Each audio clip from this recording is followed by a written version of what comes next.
What's going on? It's the RapNerd, and I just got out of seeing a new horror movie that released today called Presence. Now, this is a horror film from the perspective of an entity, or like the film says, a presence, or a paranormal spirit, or a ghost, or whatever you call it, that fits into that category.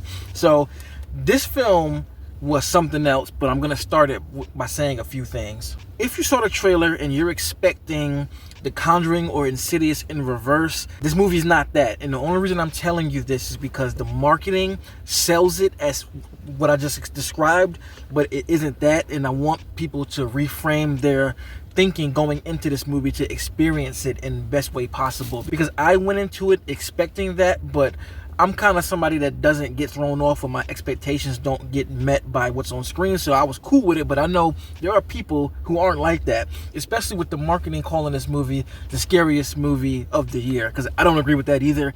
Even though there are some really terrifying moments in this film, I still don't think it classifies for that. But I just want to say that off rip before I get into it. So to start, I really enjoyed it. This film takes you on such a ride, and as I mentioned, it's a bit different than what it's being sold as. I would say this is more of a drama thriller than it is a flat-out horror film. Like, if you're expecting jump scares and all of those type of things, this film doesn't really do that. But it explores family dynamic, and it does it really, really well. One of the things that I really enjoyed about the movie is the way that it's shot. It finds this new ground of filmmaking because it feels a lot like a found footage movie, but you're in the entity's perspective, so the camera is just kind of floating around and moving very fluidly with a steady cam, and everything is recorded in one take. So each scene you see, it's no cutting or chopping. It's kind of the perspective looking at all the characters being blocked in the same shot, or the view is just moving with characters as they speak, and the camera may lead a conversation and go elsewhere, and you're just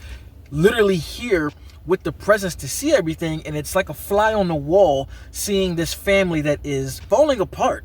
So to get into the story, it's this family that moves into this new house for different reasons, and it's a family of four: a mom, a dad, daughter, and brother.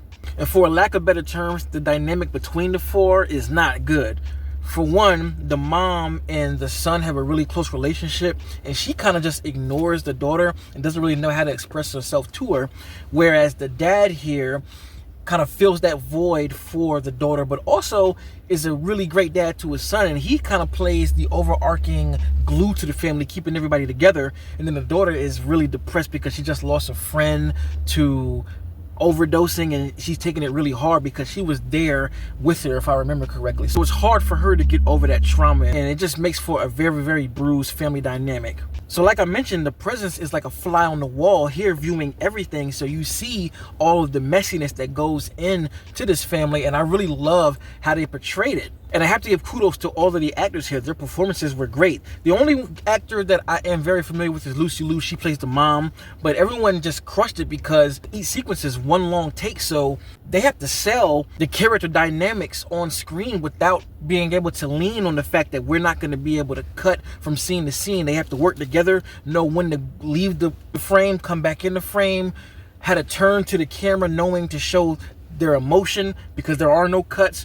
And they sell it so damn good, and if they didn't crush it like they did, this movie wouldn't work. What I find to be dope is you're learning all these different things about the family through the presence being that fly on the wall. As I mentioned, they even bring a medium in here to discuss what's going on while the entity is watching her talk about it. So that gives a very interesting view on what a spirit might even be doing during this period of time. And because you are the spirit watching everything, it does keep you on the edge of your seat to wonder what's going to happen. How is this going to play out? Because everybody in the house knows something is going on, whether they choose to ignore it or not. They know it's happening. So as things continue to escalate in their lives and the paranormal activity starts and keeps going, you're really in the dark as to how this seat you're in is going to change and become part of the story even more. And that is hella interesting and kept me engaged the entire time.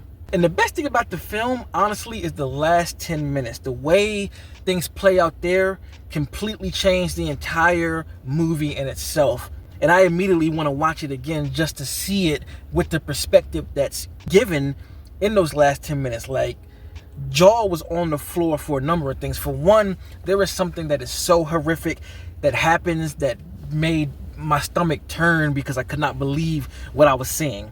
As a parent, what goes on in this third act is literally a worst nightmare of mine. And to jump back into what I was saying about rewatching the whole movie, as the story goes on, you'll see certain characters say and do things, and you'll question, like, why are they doing that? I don't understand this. This doesn't make any sense. But once you learn what you learn, at the ending of it, all the puzzle pieces fit, and you're like, oh, so that's why this is happening. Even certain ways the entity acts, you're like, that's what that was about. Holy. And the movie just changes completely. So I'm going to stop there because I don't want to risk spoiling anything. I don't want to give any more details out to steer you in the direction of what this movie actually could be. But just go into it with an open mind, knowing it's not going to be a reverse telling of a paranormal movie that you may have seen, because it's not that. It offers a lot of story and does pull on the emotional heartstrings, especially as the story continues. Man, they really hit me in the feels a lot. So if you've seen the movie, let me know in the comments what you thought about it. Did you like it? Did you love it? And I feel like this is a really super fresh take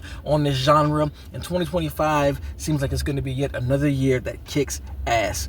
So if you like this kind of content, make sure to like and subscribe. And if you already are subscribed, thank you.